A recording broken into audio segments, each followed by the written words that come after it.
Good morning, stupid. Welcome back to hashtag 360 stupid. King of stupid here. Mike check MICCCZECH. Out at Bonneville Salt Flats. That's right. We're watching people drag race down the Salt Flats. This is absolutely amazing. There's so many amazing vehicles. These people out here are so wonderful. It's like a community here. There's no trouble. There's no trouble. There's so many people, and there's racers. I mean, racers. These people like go super freaking fast, so they need that adrenaline dump. But you know what? No trouble here. No trouble. Listen to that thunder. Woo-wee. Everybody here is so wonderful. Everybody's so cool. You know, anybody has any problems here, they just go to one another and help one another get through the problems. Any problems they got. This is it. This is what I'm talking about. And I really love, if you listen, there's going to be like 3 or 4 different episodes. If you really listen in, you'll hear not just the passion for speeding down the track, but a community. A community of people who just kind of want to be a part of something, that are a part of something. I mean, it's dangerous, something. But anywho, so I'm going to go over here and hit the pause on this thing and talk to a few other crew and drivers. I really want to talk to these 2 cars. One's a Daytona and the other one is, I think, is like an old school Chevy. So let's talk to the Daytona and we'll switch over to the old Trucko. I am here with Harvey in this amazing vehicle. It's a Daytona, sir? Well, it's a clone Daytona. What year? 69. 69 clone Daytona. Right. Fantastic. Started life as an RT. As a? RT. Oh, wow. So you are the crew, the driver? Crew. The crew. Crew, tuner. Sorry, the tuner. The tuner. You know, it's electronic fuel injected, so he tunes it with a computer and... A lot of computers in this thing? Yep. You kind of have to, don't you? At this point, to maximize your speed, the computer has to make those tiny little adjustments. Fuel, traction control? Yes. Yes, on the traction control. And the computer handles the traction. Yes, it does. Wow. May I ask, what's the fastest on... This one has been 287 out the back door. 287. And you, sir, personally, have you driven it? Or? No. The owner driver is Lee Cecilio right there. He's coming up. All right. It looks like he's waving you off. I'm just going to hit pause here. That was interesting. So I pulled up, started talking to... This thing is amazing beast. Beautiful. Great paint job. I mean, oh, there goes one. Listen to the thunder. So I noticed... Almost every vehicle has a very nice paint job. Yours is absolutely beautiful. Yeah, this car, it started out as a roached out hull. The only things left on it is the body. And once the car was built, I mean, he's known for his nice cars. He finished it out to the max. The whole frame is, everything's powder coated.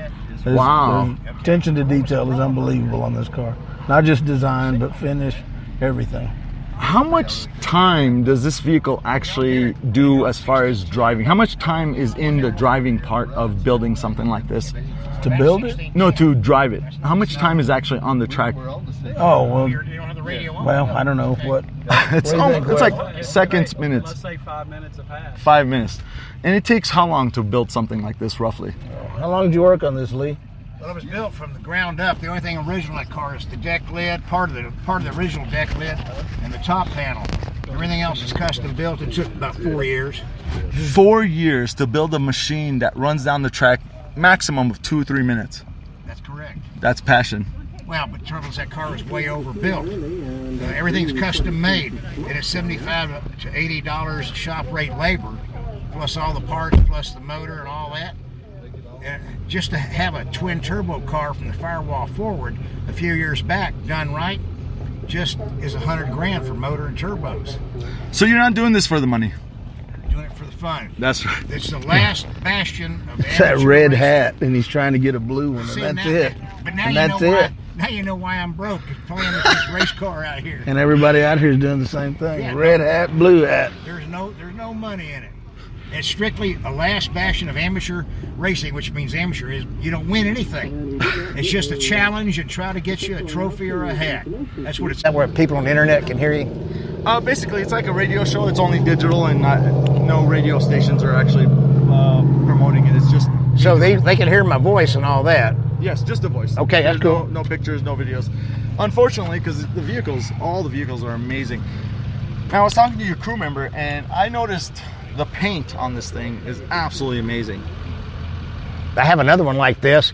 It was painted in the winter of 98, 99, and it still looks as good as this. Maybe better because we've been, this one here, we've chipped it, because the front end comes off, panels come off, and it's the things that move around. But anyway, thank you for the compliment on the paint. Oh, it's fantastic. What got you into this, sir, if you don't mind me asking?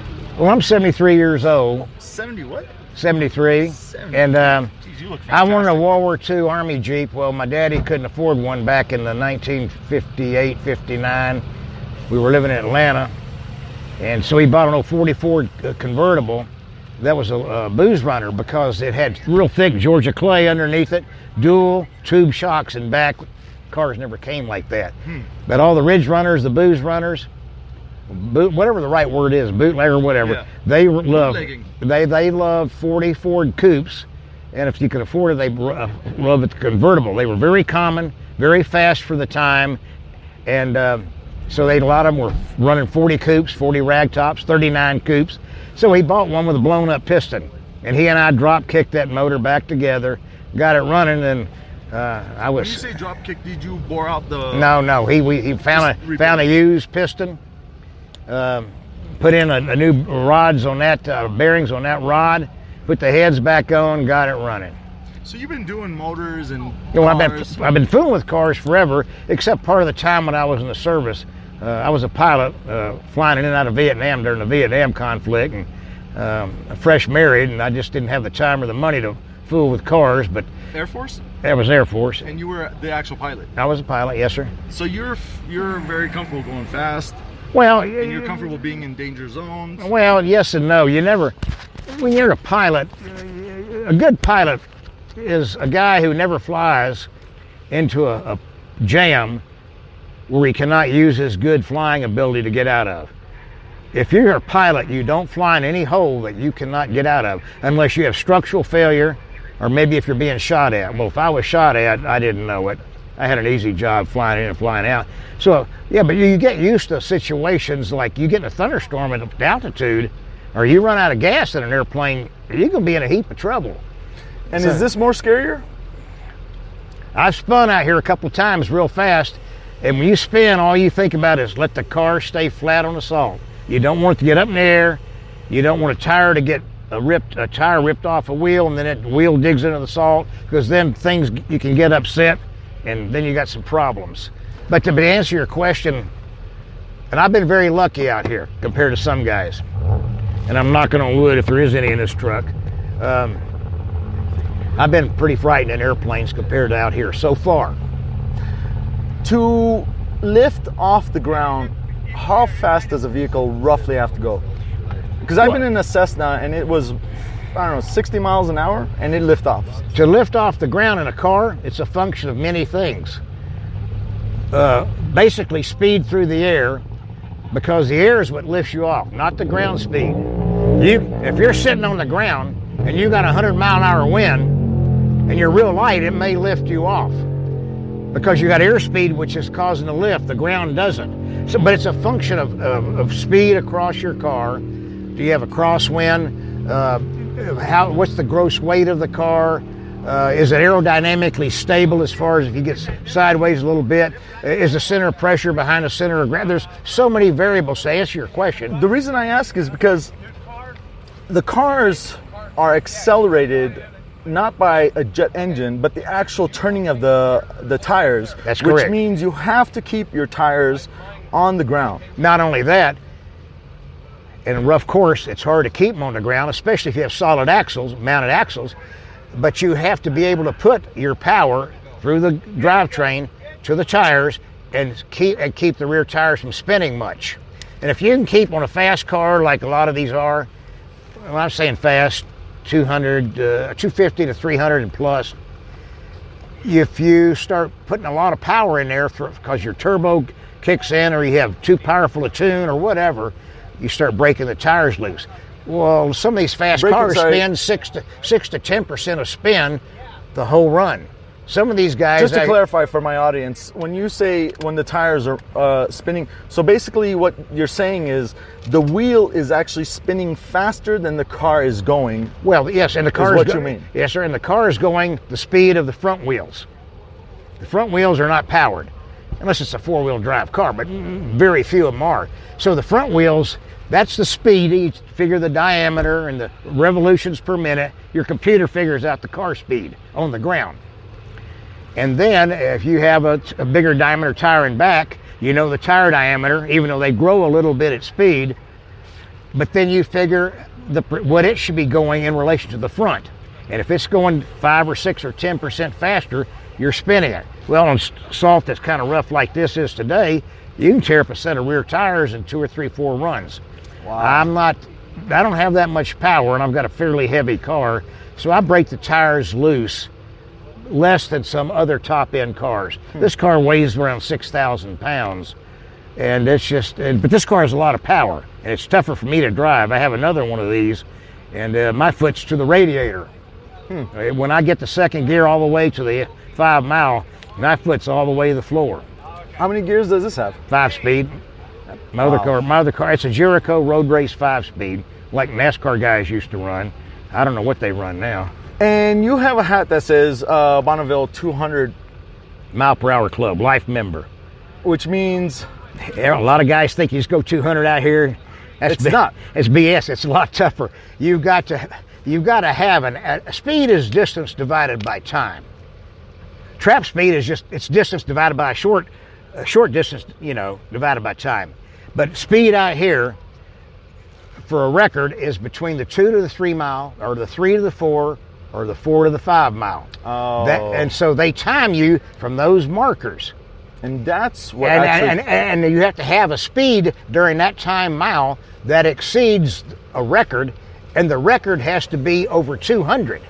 Then you go back to impound. You got 4 hours to work on your car, and then you go out the next morning and try to do it again through the same real estate, either the 2 to the 3, 3 to the 4, or the 4 to the 5, the same real estate you were timed yesterday at. And then they take that speed, which is the mile average speed, and add it to the prior day's same mile average speed, divide it by 2, the average. And then that average has to be above the existing record. And the record has to be above 200. Wow. So then if your record exceeds that, and you go back to certification tech, and you don't have a cheater car, they look at your body, they pump the engine to see how many cubic inches you have. If they agree with all that it's a legal car, then you get the record, and the president of the Bonneville 200 Mile Hour Club walks over and gives you a hat. It's one of the greatest thrills a man could have. I got mine on October 17th of 2001. I first ran in 99, brand new car. Yeah. Learning all this stuff, picking it up. What got you into this? Well, like I said, my daddy, I got sidetracked. I wanted a Jeep. We couldn't afford it. We bought the 40 convertible with a blown piston. And I stayed playing with cars the rest of my life.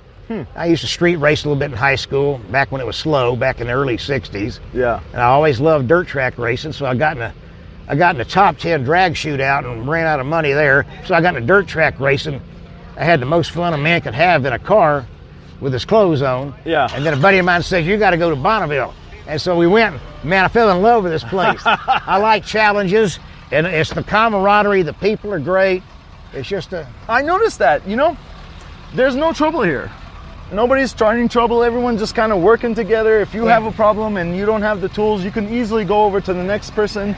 It's a very community type of thing. Oh, it's absolutely. This is the greatest place on earth as far as people helping people. And if only the rest of the world was like this, huh? Absolutely. Or the pits at the dirt tracks or the drag strips. Now, drag strip, anyway, I shouldn't. I've had fun at both of them. Yeah. When you say drag strip, you're talking about the hard pavement. Yes, sir. What do you say, Harvey? Blame it on the Democrats?